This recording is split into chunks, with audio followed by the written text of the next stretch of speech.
রব্বুল আলামিন বলে কিছু মানুষকে আমি সাধারণভাবে মরণ দিতে চাই না, যার ঈমান এবং যার অ্যাক্টিভিটিস কাজকর্ম আমার কাছে পছন্দ হয়, ওই মানুষটাকে আমি আল্লাহ শাহাদাতের মরণ দিয়ে পূর্ণ করে দেই।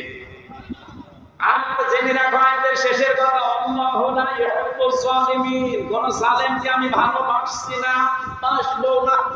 এটা মুজারে বর্তমান ভবিষ্যৎ, প্রেজেন্ট ফিউচার। এখানে জালেম যারা, তাদের কপাল বড় খারাপ। আপনার দুনিয়াও শেষ, আখিরাত তো শেষই। আমি দোয়া করলেও হবে না জালেমদের জন্য, কারণ আল্লাহু লা ইয়াহদিল কওমাজ জালিমিন, জালেমদেরকে আল্লাহ হেদায়েত দিচ্ছে না, দেবে না।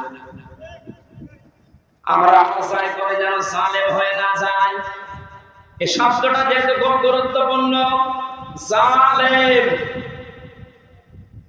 আজ অনেক জালেম বিদায় নেওয়ার পরে এখন অনেকে নব্য জালেম হওয়ার জন্য চেষ্টা চালাচ্ছে। গতকালকে চুয়াডাঙ্গার একটা খবর শুনলাম, আমি কোরআনের আয়াতের সাথে মিলিয়ে আশ্চর্য হয়ে গেছি। জালেম বিদায় নিল, এই জালেম আসলো থেকে সূরা বাকারার 114 নম্বর আয়াতটা। এদিকে তাকান। আমান আযলামু মিম্মান মানাআ মাসাজিদাল্লাহি আইয়ুযকারা ফীহা ইসমুহু ওয়া সাআ ফীহি খালিদা। থেকে দাস দিচ্ছিল, এক জালেম এসে বলছে এটা বন্ধ করো, এটা মসজিদের ভেতরে রাজনীতি চলবে না। আমি মিলিয়ে দেখলাম কোরআনে কারিমের আয়াত আল্লাহ মনে হয় ওর নাম দিয়েই নাযিল করেছে। আমান আসলাম, আল্লাহ বলেন বড় জালেম দেখতে চাও?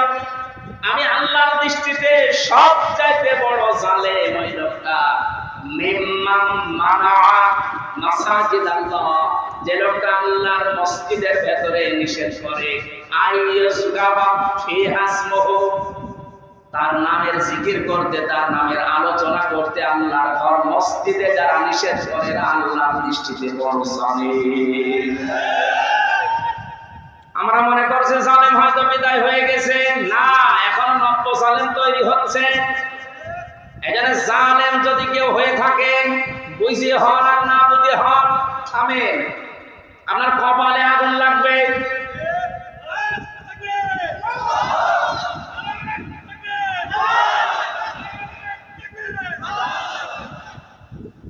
এটা সূরা শুআরার ভেতরে আছে, শেষ নাম্বার আয়াত।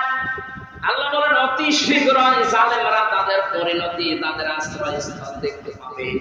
এই জালেমরা যেমন আজ দেখতে পাচ্ছে, এত বড় দরবেশ কেউ দেখলাম সুজুন করার পর কি দাড়ি কেটেও বাঁচতে পারে না। আল্লাহ বলেন জালেমদেরকে আমি ধরি, কারণ জালেমের বিরুদ্ধে আমার মামলা। কার মামলা? শব্দটা লক্ষ্য করেছেন? জালেমের বিরুদ্ধে হামজা মামলা দেবে না, জালেমের বিরুদ্ধে মামলা দেবে কে?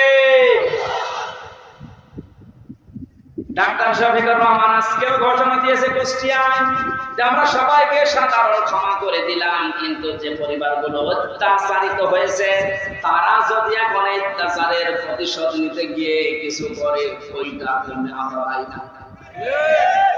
শব্দটা আসলে ঠিক, তাই হয় না? আকাবতুম ফাআকিবু বিমিসলি মা উকিবতুম বি। আল্লাহ বলেন যতটুকু অত্যাচারিত হওয়ার প্রতিশোধ অতটুকু নিতে পারবা। আমার তো যতটুকু মনে হচ্ছে এতটুকু নিলেও জালেমরা দুনিয়ায় টিকে থাকতে পারবে না। আপনাকে ব্যারিস্টার আরমানের মতো 8 বছর যদি মাটির নিচে ওই কবরের ভেতরে রাখা যায়, আপনি যত বড় জালেম হন এমনি মরে যাবেন। আল্লাহ তো বলেছে যতটুকু করেছে অতটুকু করো, আপনি পারবেন।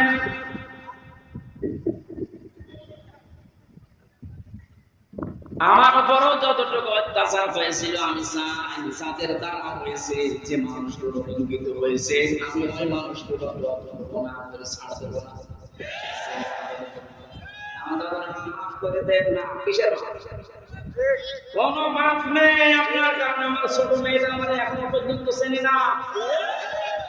দোষ করে যদি আপনি শাস্তি দিতেন আমি মেনে নিতাম, কিচ্ছু জানি না আপনি কেন আমার জীবনে এই কাজ দিলেন।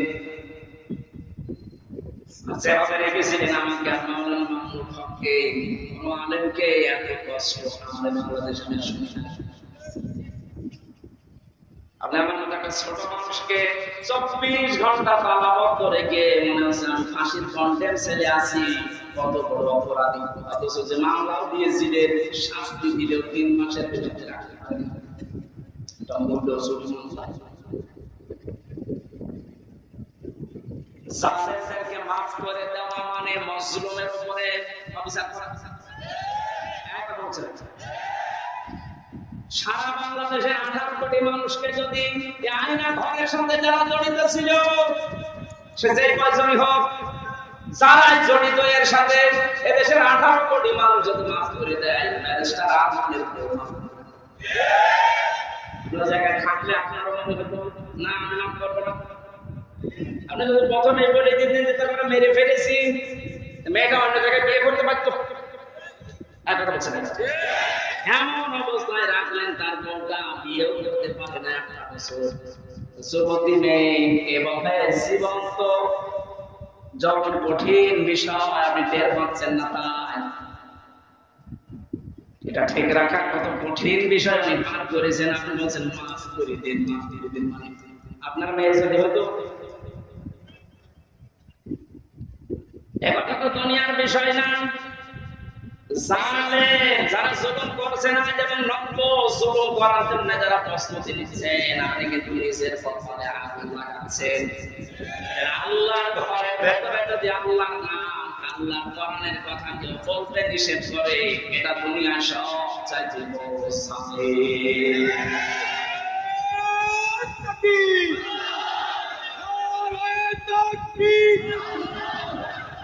ইসলামের শত্রুরা,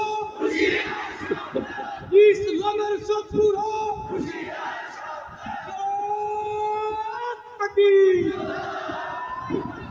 এবার একটা কঠিন আয়াত বলছে, খুব ভয়ঙ্কর এটা। আমি যে জালেম জালেম জালেম বলছি বারবার, কেন জানেন? কারণ জালেমদের বিরুদ্ধে আল্লাহ নিজে অভিযোগ দায়ের করবেন, নিজে মামলা শুরু দেবেন। ইন্নামাস সাবিলু আলাল্লাযীনা ইয়াযলিমুনা আন-নাস। সূরা শুরা 42 নম্বর আয়াত প্রথম অংশে আছে, আল্লাহ পাক বলেন অবশ্যই আমি আল্লাহ নিজে মামলা দেব জালেমের বিরুদ্ধে, যারা মানুষ হয়ে মানুষের উপরে জুলুম করেছে, অত্যাচার করেছে। এটা বাংলার জালেমের আপনার দুনিয়ার জীবন শেষ, আখিরাতে তো আপনি আল্লাহর মামলার আসামি। যিনি বিচারপতি, যিনি রায় দেবেন, তিনি যদি মামলার বাদী হন, আপনি তো একেবারে সরাসরি খালাস পেয়ে যাবেন। আমার মামলার যারা আসামি, মানে বাদী ছিল, যারা আমার মামলার যারা বাদী ছিল, যারা টাকা পয়সা বহু খেয়েছে আকিস গ্রুপের কাছ থেকে, গত পরশু দিন আকিসের মালিক আমারে বলছে, হুজুর আপনাকে আমরা চাকরি দিয়েছিলাম আমাদের মসজিদের খতিব হিসাবে, ওই শয়তানরা আপনাকে বেচে ফেলে আমাদের কাছে কয়েক কোটি টাকা 5 তারিখের আগ পর্যন্ত নিয়েছে। যদি 5 তারিখ না আসতো, আমার মামলার আয়োজক লোকটা মেজানুর রহমান, টেকের হাটে বাড়ি। আমার মনে হয় ওরে পেলে পিটিয়ে মানুষ মেরে ফেলবে। আর বাকিগুলোর নাম একবার বলেছিলাম অজয় কুষ্টিয়ার এক মাহফিলে, তারপরের দিন বলছো হুজুর আর নাম বললেন না, কিছু হলে কিন্তু আমরা ধরা পড়ে যাবো। এমন ভয় আছে জালেমরা, দেখেন। তবে এই যে লোকটা, এই লোকটা 5 তারিখের আগের দিন 4 তারিখ রাত্রে টাকা নিয়েছে, যে মামলার আয়ুটা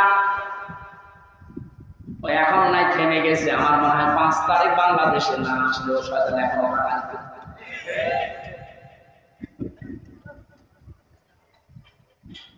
আপনারা তো আল্লাহর মামলার আসামি, আমার মামলা তো বৃহস্পতিবারে সব শেষমেশ হয়ে গেছে, ঠিক খারিজ করে দিয়েছে। বিচারপতি দেখে বলছে এটা মামলা হলো, অথচ ওই বিচারপতি 5 তারিখের আগে বলবা কিছু করা যাবে না। 5 তারিখের পরে এখানে বৃহস্পতিবারে নিজে দেখে বলছে বিচার করবো, কোনো মাল নেই। অনেক নিজে পড়ে পড়ে দেখছে, বলছে কোনো মাল ম্যাটারেস নেই, কি দেখে বিচার করবো? যা সব বাপ, আমাদের সবাইকে খালাস দিয়ে দিয়েছে। খালাসি যখন দিয়ে দেবেন, 3 বছর আপনি বিনা কাটতেছেন খাটালেন কোন কারণে? খালাস দেওয়া মানে কি? কোনো অপরাধ নেই, কোনো দোষ আমরা পাই নাকি? ফালাস দেওয়া মানে তো এই, তাহলে দোষ তো আমার নেই, আপনি নিজেই প্রমাণ করে দিলেন বিনা কারণে যে 3টা বছর নষ্ট করলেন। গতকালকে একজন মুসলমান হয়েছে পরশুদিন, আমার মনে হয় 3টা বছরে যদি আমি বাইরে থাকতাম, এই 20 সালের আগ পর্যন্ত 53 জন মানুষ মুসলমান হয়েছিল কোরআন শোনার পর। বের হয়ে একজন হয়ে গেল। 3 বছর থাকলে আমার মনে হয় এখনো পর্যন্ত 50 জনের উপরে মানুষকে আমি জান্নাতে দিতে পারলাম। আপনি সুযোগ থেকে বঞ্চিত করে দিলেন। এখানে জালেম যারা তারা হামজার মামলার আসামি না, হামজার মামলার আসামি তো হবেনি, কিয়ামতে আমি না আল্লাহ জান্নাত দিতে পারবেন না। আর সবচাইতে বড় দুঃখ আপনার জন্য, আপনি আল্লাহর মামলার আসামি। আল্লাহ আমাদের হেফাজত করুন জালেম হওয়া থেকে, বলেন আমিন। আমির জামাত শুধু একবার একটু ইঙ্গিত দিয়েছে, এক জালিমের হাত থেকে মুক্তি পেয়েছে, আর কোন জালিম যেন আমাদের মাথার উপরে বসতে না পারে। আর অনেকের এখন দেখছি চুলকানি আসবে। কোন কারণে আপনার চুলকানি আসবে? আপনি কি জালেম? তার মানে আপনি নিজের থেকেই মনে মনে ভাবছেন যে আমি এগুলো করছি, সামনেও করব। আপনি অজালেম। ঠাকুর ঘরে গেলে অনেকে আপনার নাম করে বলেছে, বলেন কোন কারণে নিজের দিকে টেনে নেন?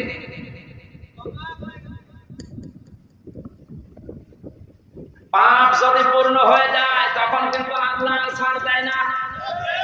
ওয়ালা ইয়াহসাবান্নাল্লাযীনা কাফারু আন্নামা নুমলি লাহুম খায়রুল লিআনফুসিহিম ইন্নামা নুমলি লাহুম লিয়াজদাদু ইসমা ওয়া লাহুম আযাবুন মুহিন।